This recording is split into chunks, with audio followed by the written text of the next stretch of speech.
I was standing in the doorway of room 204 at Sunrise Gardens Nursing Home, looking at my father lying in that bed with cracked lips, dry skin, sunken eyes, visibly dehydrated.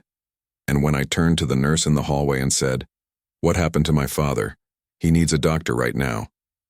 She grabbed my arm, pulled me into the corridor, and whispered with a mixture of irritation and threat, "Mr. Harrison, don't make a scene. Your father is being cared for. If you start causing problems here, it's going to make things worse for him. Understood?" In that moment, looking into that woman's cold eyes, I understood that something was very wrong in that place.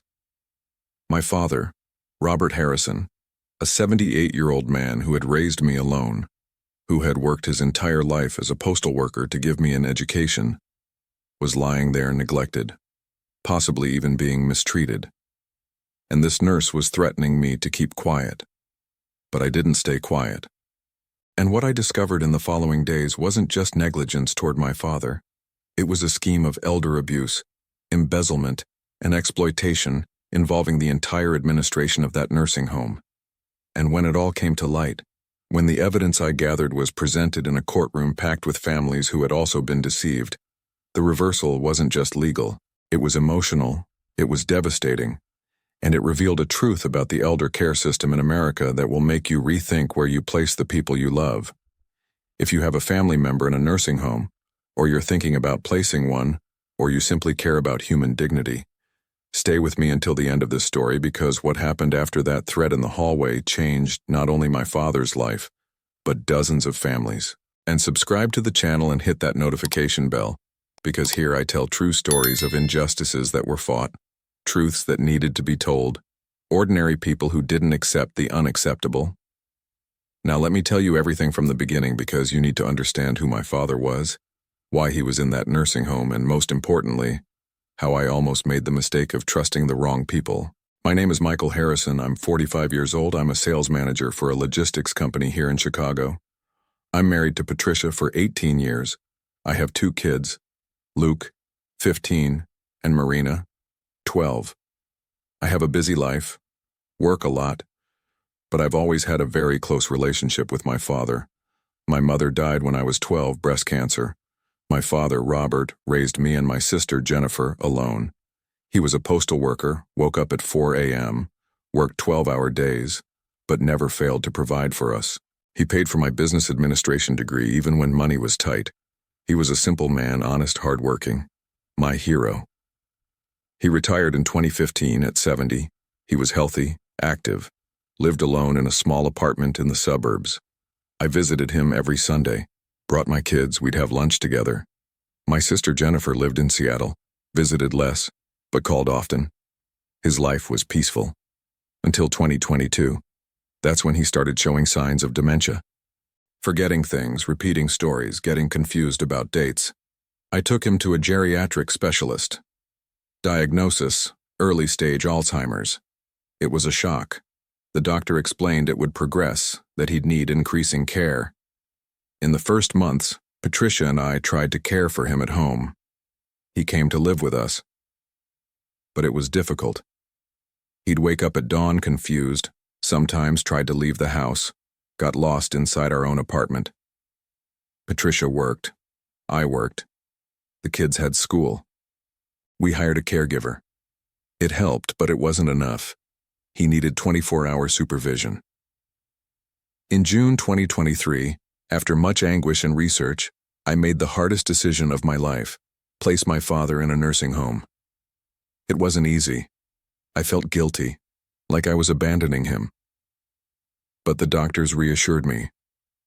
In specialized facilities, he'll have professional care, activities, interaction with other seniors. It might be better for him. I researched extensively, visited 6 different facilities. Most were depressing. Dirty places, bad smells, grumpy staff, elderly people abandoned in front of the TV. Until I found Sunrise Gardens Nursing Home. It was located in Evanston, a quiet neighborhood. The place was beautiful. Well-maintained garden, clean rooms, activity room, physical therapy, nursing station. The director, Dr. Victoria Hayes, A woman in her mid-50s, very well presented, received me with a warm smile. "Mr. Harrison, here we treat the elderly like family.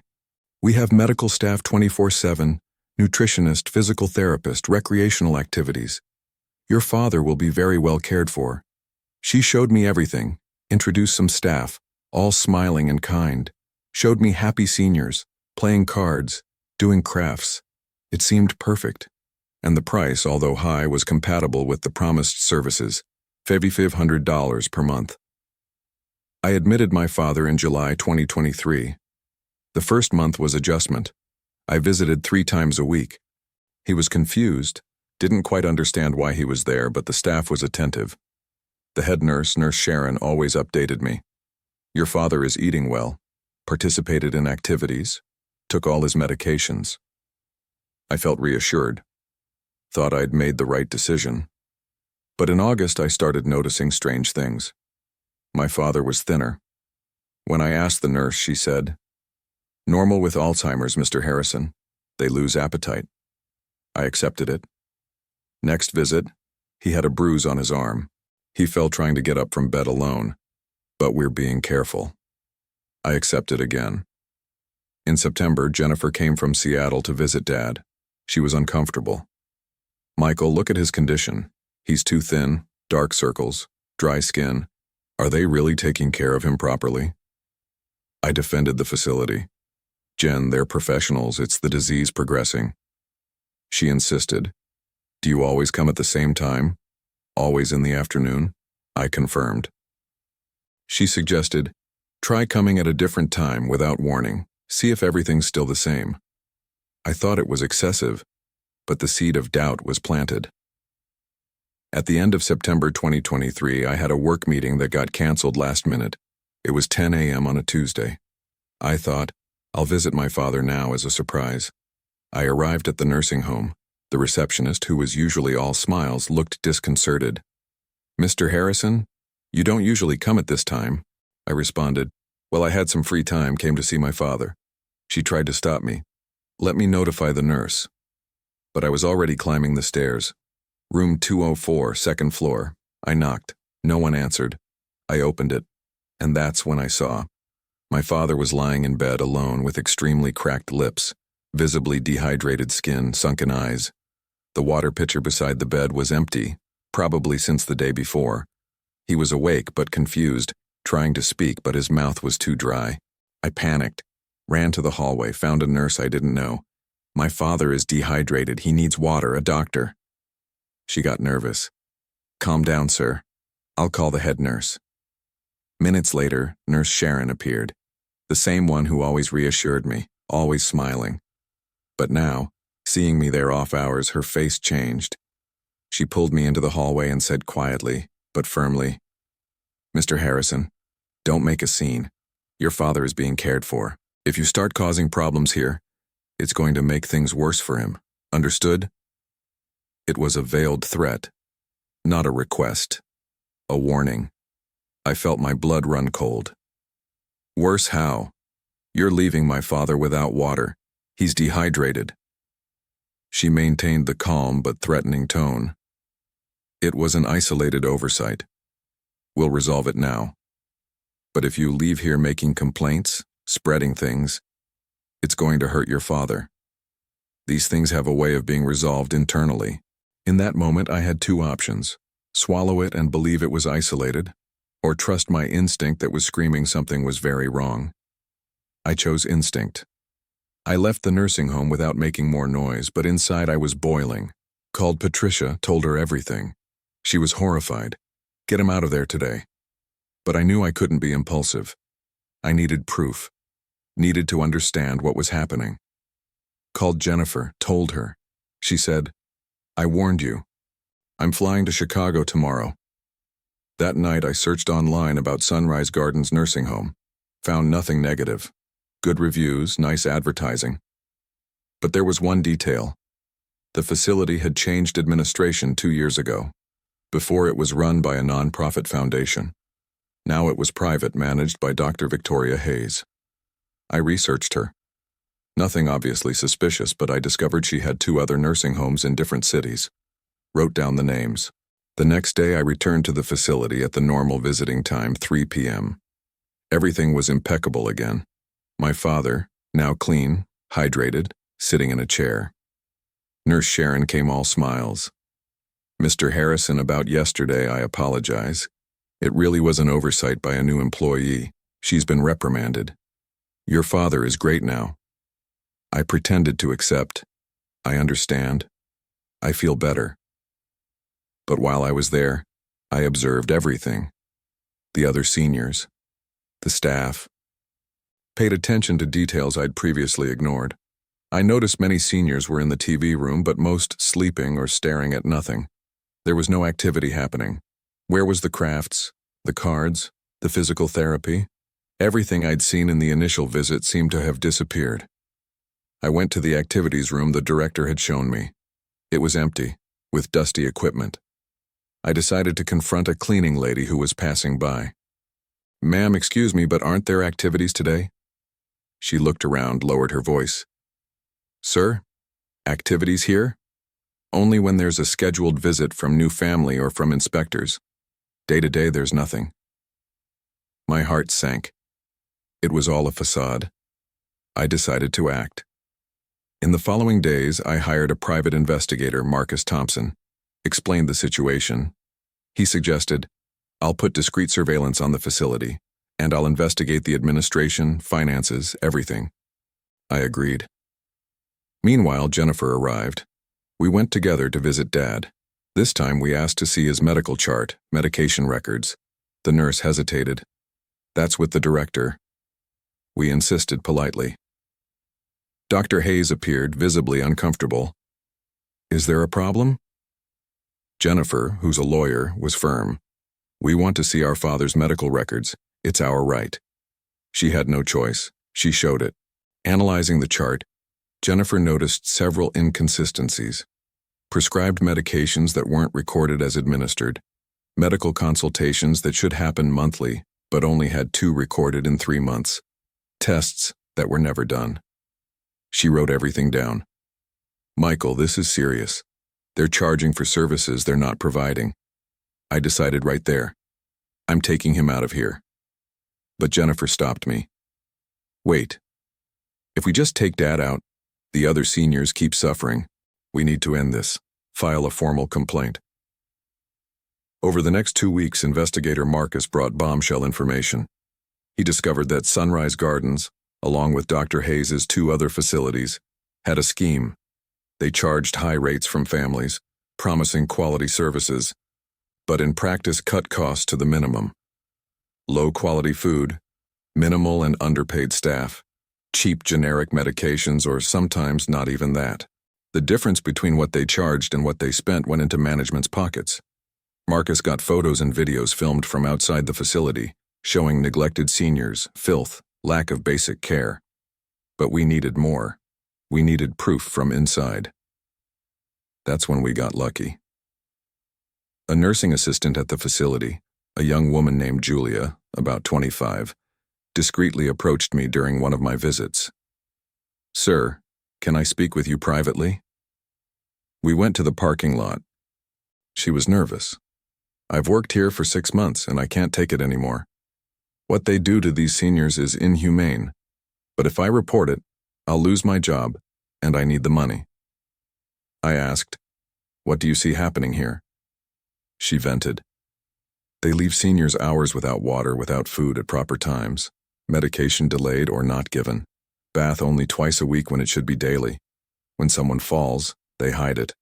When someone gets sick, they delay calling a doctor to save money. It's horrible." I offered, "Julia, if you help me with evidence, I guarantee you won't lose anything. More than that, I'll help you get another job. But I need proof."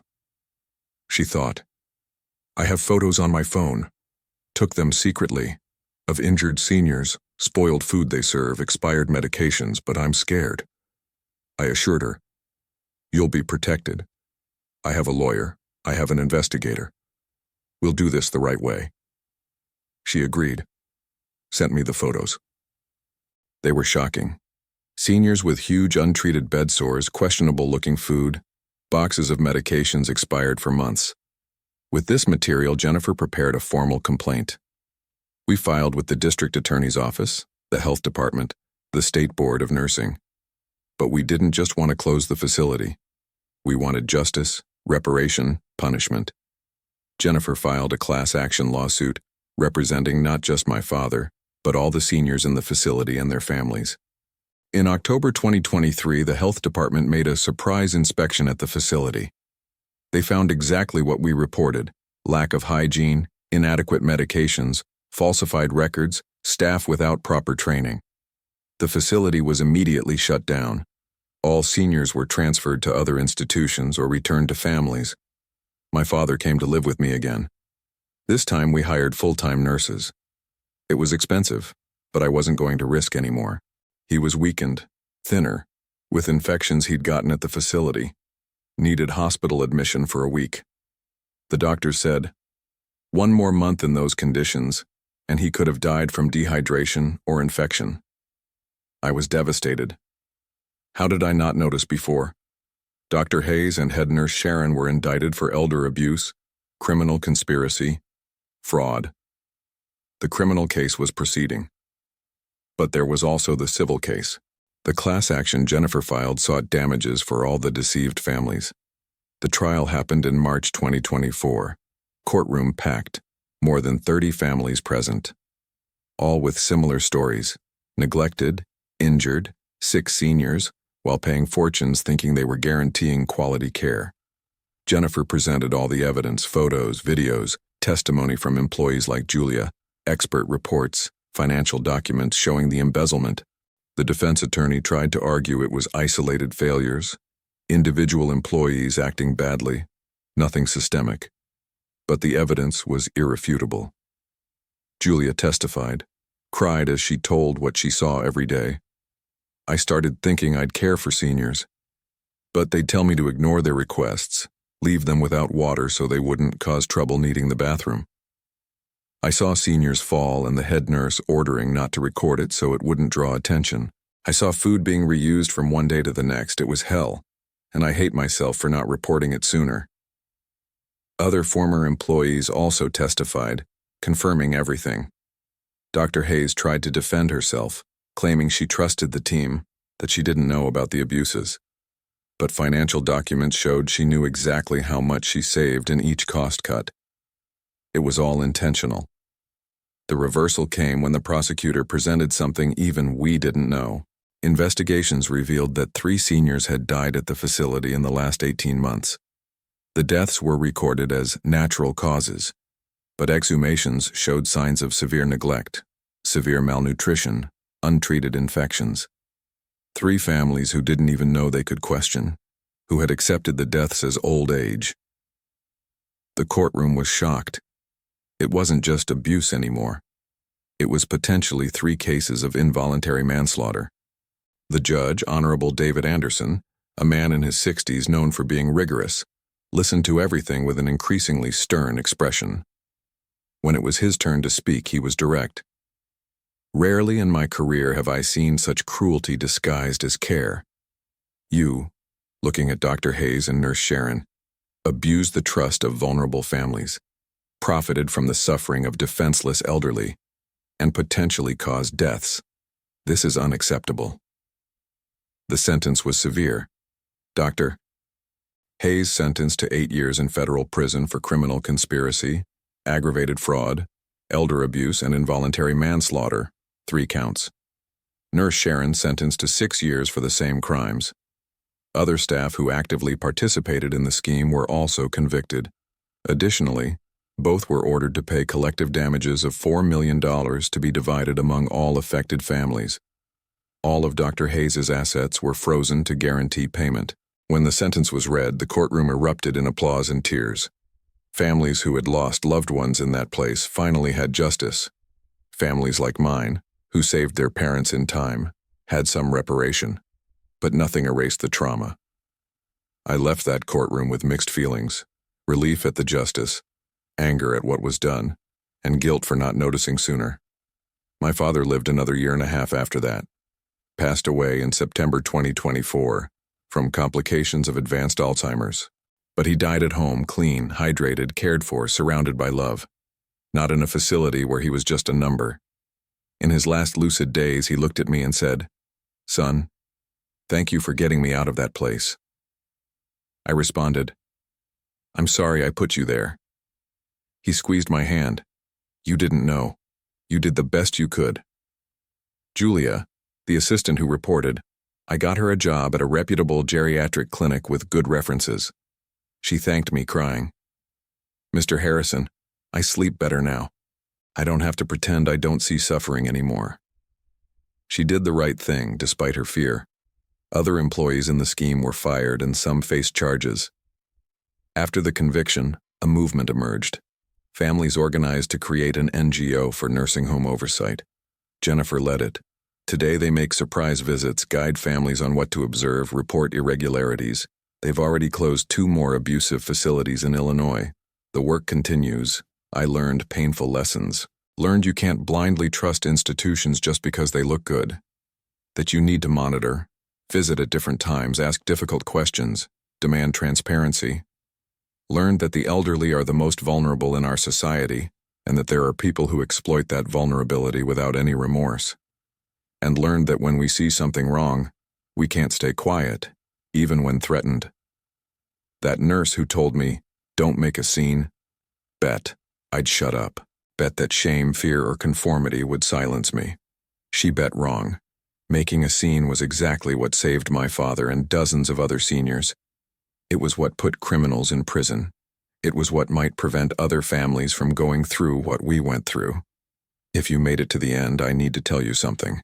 If you have a loved one in a nursing home, visit at random times. Observe everything. Ask to see medical records, talk to other residents if possible, chat discreetly with staff, and if something bothers you, investigate. Don't accept evasive answers. Your family member can't speak for themselves. You're their voice. If this story shocked you, subscribe to the channel, leave your like, and share with someone who needs to hear it. It might save a life. And leave in the comments, have you seen negligence in care institutions? How did you act? Let's create a protection network here. Stay strong, and see you in the next video.